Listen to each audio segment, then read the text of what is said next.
Welcome back, everybody, to another book review, media review. Today we have a very quick look at a small item here. As you can see from the front, this is Penthouse Presents the Ultimate Alpha. So this is actually an advertisement for the Alfa Romeo Alfetta GT import from this country's perspective, and this is actually was an insert in Penthouse magazine that is actually a reprint from an article from the March 1977 edition of Penthouse magazine. And Penthouse was or is, depending on your time frame, a periodical that came out monthly of, let's say, a variety of topics covered, current events, food, beverage, entertainment, leisure, even political discussion, as well as, let's say, visual representations of the human form in various states of undress. Usually very, how to say, almost filmed through a sheer curtain. They had a very gauzy appearance to their photos, as opposed to a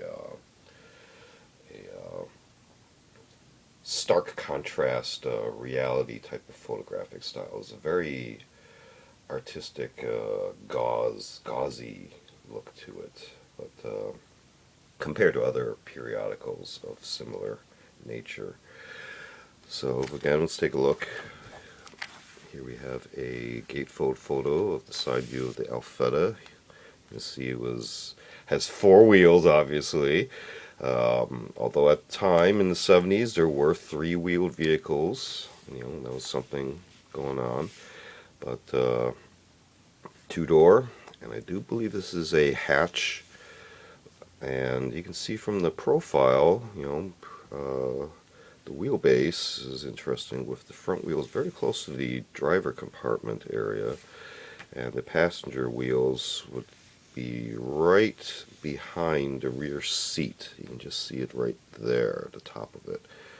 Fuel filler, vent louvers. You can see the side lights, the way the bumpers were added on for safety requirements. You see the tail light arrangement as separate actual housings with their own separate covers, as opposed to today's where we have a one all-encompassing unit with separate bulbs with underneath one cover. This was actually, at the time, cars had dedicated housings for each light unit. And you can see this one was written by Joe Kelleher, and I guess at the time Alpha had existed for about 80 years. Give a quick blurb of the text right there. And photographs by Suze Randall, who was a very prolific photographer for these types of periodical magazines, let's say. And here we have the rest of the article. Have a quick look at that.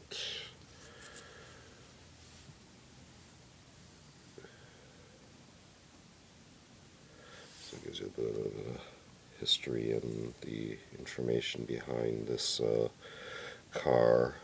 I'm looking at it as well, and looking at our stats right here. Looks like it's based on a four-cylinder 1.9 liter engine, and it puts out an honest 110 horsepower at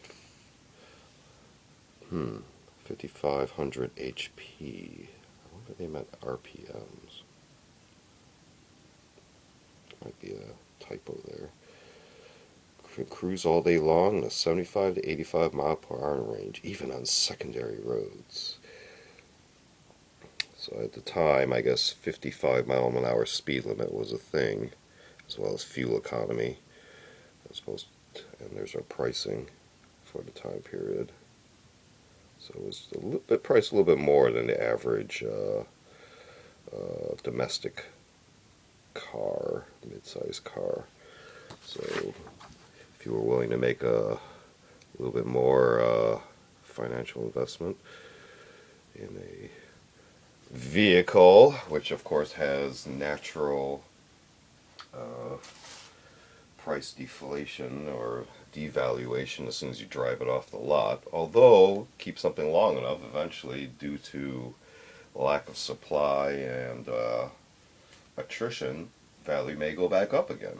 So it's weird how supply and demand works over time. So again, this has been a very quick look at a very small insert. Again, Penthouse presents the Ultimate Alpha. We do other book review media reviews on the channel. Feel free to check those out. We also do unboxing videos and show and tell videos on specific items, as well as curios for the curious, more artsy type objects. Feel free to like and subscribe, and thanks for watching. See you next time.